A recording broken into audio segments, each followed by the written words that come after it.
नमस्कार जय जगन्नाथ। ओडिशा ड्राइवर महासंघर समस्त ड्राइवर भाई मानू प्रशांत मंडली अजु भाई मैंने आपण मैंने समस्ते जानिथिबे जे गत किछि दिन हबो सारा भारत रे प्रत्येक जगह रे कोठी ना कोठी आंदोलन जारी रहितला ड्राइवर भाई मानकर कला कानून को विरोध करिकी। तो आज 3/1/2024 रे आमे गोटे मीटिंग थिला जोठी कि समस्त स्टेट रो पदाधिकारी भाई मैंने उपस्थित होते।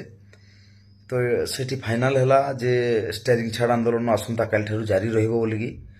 तेणुक ओडिशा ड्राइवर महासंघ समस्त भाई मान यह कहबी जे जेतेबेले सारा भारत रो 27 राज्य गोटे एकमत अछंती ओडिशा ड्राइवर महासंघ निश्चित भाव में तांको साथ देइछि।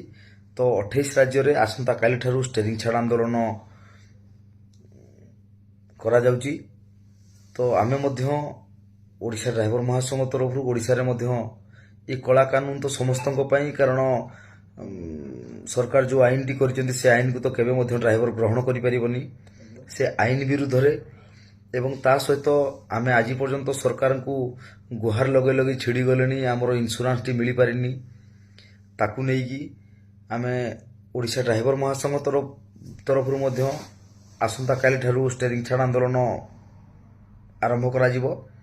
तेणुक जेकोसी ड्राइवर भाई जदि बाहर राज्य जाइछंती बा बाहर मु तो प्रथम रू मना करथिली जे वर्तमान कौन स्थिति ठीक नुह बाहर राज्य को कहीं जातु ना। जदि भी कौन भाई जाइछंती शीघ्र फेरिया पई चेष्टा करंतु एवं जो भाई माने हमर राज्य भितर मध्य अन्य जिले में अछंती अति शीघ्र फेरिकी निज गाड़ी निज मालिक रो हैंड ओवर देकी निजे शांति रे घर को माने जीवा व्यवस्था करंतु। कारण स्टेरिंग छाड़ आंदोलन जे पर्यंत एपटे केंद्र सरकार को कला कानून एवं राज्य सरकार जो आमर इंश्योरेंस बाबद रे कथा रही ताकू पूरण न करुचंती तो निश्चित भाव में यह अनिर्दिष्ट काल पई हेबार संभावना रहुछि।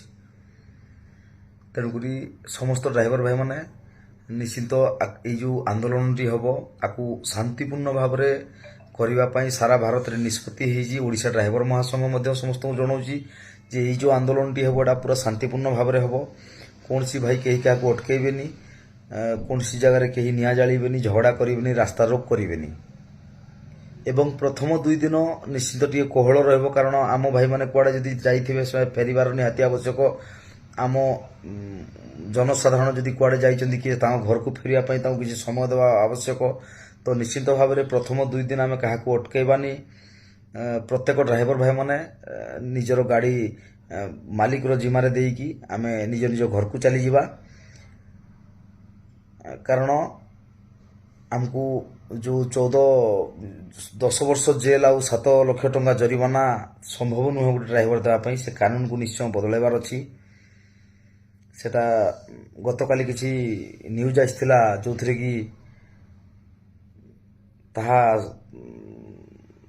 जो कानून को माने सब किसी काम हो जाइए आ स्टेरिंग आउ स्ट्राइक उठीगला बोली कहते।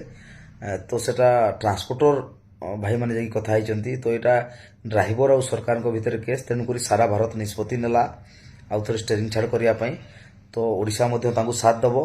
तेणुक आपण मैंने समस्ते मध्य सुरक्षित निज निज घर को फेरी आसतु मालिक पाखे गाड़ी हैंड ओवर कर दे समस्त भाई माने निज घरे सुरक्षित रुहतु। एवं निश्चित यह कहबी आगरू अवगत करा निजर राशन सामान सब रखि था बोली। कारण जेतु भारत लेवल रे गाड़ी मोटर बंद रहिबो निश्चित आम सामान पत्र टी अभाव हो पारे। आमे किंतु कौन सी जगह जमती झगड़ा न होबो कौन सी जगह जमती विशृंखला न होबो तापे समस्त को ध्यान रखा पड़ो। आउ जेहेतु इटा सारा भारत रो कार्य एटा ओडिशा ड्राइवर महासंघर कार्य नुह। तेणुक एथर जदि कौन सी जगह झगड़ा हुए कौन सी जगह किए विशृंखला करती जी तांको नारे केस हुए बा पुलिस तांको बांधी निए ताले कौन सी संगठन तांको साथ दबनी। कारण एथर आम शांति श्रृंखलार सहित करने निष्पत्ति नहींजे कहीं क्या कौन सी गाड़ी को अटकई पारिबेनी। जेहेतु ये जो आईन टी बनी समस्त ड्राइवर भाई मान को तंटी चिपिला भाई आईन टे बनी समस्त ड्राइवर भाई मैंने निहाती सहयोग करेंगे। तेणुक स्टेरिंग छाड़ को आपणा जाइए भारत लेवल रे। तो आम मैंने आसंता काली ठारू अनिर्दिष्ट काल पर स्टेरिंग छाड़ आंदोलन रे ओडिशा ड्राइवर महासंघ एवं ओडिशार समस्त ड्राइवर भाई मैंने ओह्लैया को पड़ो। आउ यह कहबी ଯେ ଏଇ ଯେଉଁ ଲଢ଼େଇଟି ଏକା କୌଣସି ସଂଗଠନର ନୁହେଁ, ଯେମିତି ଗତ ଥର ଓଡ଼ିଶା ଡ୍ରାଇଭର ମହାସଂଘ କରିଥିଲା, ଓଡ଼ିଶା ଡ୍ରାଇଭର ମହାସଂଘର ମାନେ ତରଫରୁ ହେଇଥିଲା। ଏଥର କିନ୍ତୁ ଏଇଟା ଓଡ଼ିଶା ଡ୍ରାଇଭର ମହାସଂଘ ତରଫରୁ ନୁହଁ, ଏଇଟା ଭାରତର ସମସ୍ତ ଡ୍ରାଇଭର ଭାଇମାନଙ୍କ ତରଫରୁ ଏବଂ ସମସ୍ତ ଡ୍ରାଇଭର ଭାଇମାନଙ୍କ ପାଇଁ, ସମସ୍ତ ଡ୍ରାଇଭର ଭାଇମାନେ ଯେଉଁ ଏ କାନୁନରୁ କେମିତି ମୁକୁଳି ପାରିବେ, କେମିତି ବଞ୍ଚିପାରିବେ ତା ପାଇଁ। ତେଣୁକରି ଅନ୍ୟାନ୍ୟ ସଂଗଠନର ଭାଇମାନେ ମଧ୍ୟ, ଯେଉଁମାନେ ଓଡ଼ିଶା ଡ୍ରାଇଭର ମହାସଂଘରେ ନାହାନ୍ତି, ସେମାନେ ମଧ୍ୟ ନିହାତି ଏଇ ଜିନିଷ ଜାଣିବା ଦରକାର। ଅନ୍ୟ ରାଜ୍ୟକୁ ଆପଣ ଗଲେ କୌଣସି ଗାଡ଼ି ଛାଡ଼ିବେନି କେହି, ଏବଂ ଓଡ଼ିଶାରେ ମଧ୍ୟ ଆପଣମାନଙ୍କର ସମସ୍ତଙ୍କର ସହଯୋଗ ନିହାତି ଆବଶ୍ୟକ।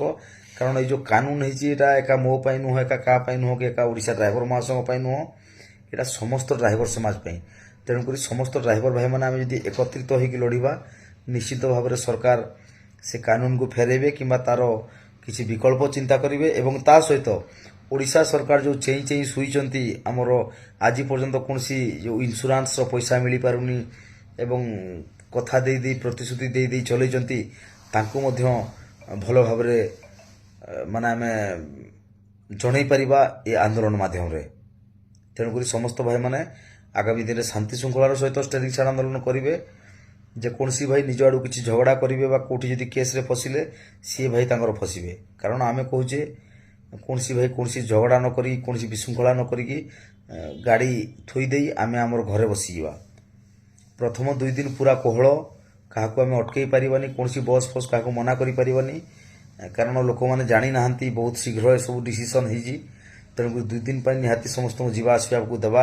ପରବର୍ତ୍ତୀ ମୁହୂର୍ତ୍ତରେ ତୃତୀୟ ଦିନରେ ପୁଣି କ'ଣ ପରିସ୍ଥିତି ଥିବ, ନିଶ୍ଚିତ ଆମ ସାରା ଭାରତ ତରଫରୁ ଯେଉଁ ସଂଗଠନ ଅଛି, ସଂଗଠନ ଜରିଆରେ ଓଡ଼ିଶା ଡ୍ରାଇଭର ମହାସଂଘ ମାଧ୍ୟମରେ ଆପଣମାନଙ୍କୁ ଖବର ଦିଆଯିବ।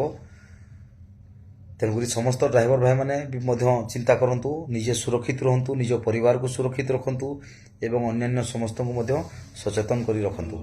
ଜୟ ଜଗନ୍ନାଥ।